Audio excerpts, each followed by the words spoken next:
Tired of waking up the household with your epic gaming sessions? Today, we're diving deep into how to make sure all your Xbox audio blasts through your headset and not your TV. This is crucial for late-night gaming, shared living spaces, or simply wanting a more personal gaming experience. Let's jump in. First things first, navigate to your Xbox settings. You can find that by heading to the main dashboard and using your controller to select the gear icon. It's usually located towards the top. Click on it or push on your controller to go there. Once inside settings, you'll want to select General. Usually this setting is shown in the top left corner. Push on the now.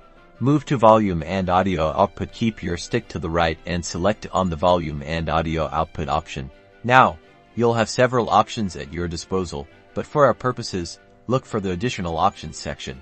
Inside additional options, there's a handy setting, speaker audio. This is where we make the magic happen. Select this option by pushing it. In the speaker audio options, you'll find a few choices: HDMI, optical audio, headset and speaker, and headset only. For pure headset audio, you want to make sure that headset only option is selected. The TV speakers will remain silent even when you have the headset plugged in. And that's it. Now, whenever you use your headset, all audio will be directed straight to your ears, providing a fully immersive experience. You're set to unleash your inner gamer late into the night without disturbing anyone. Happy gaming!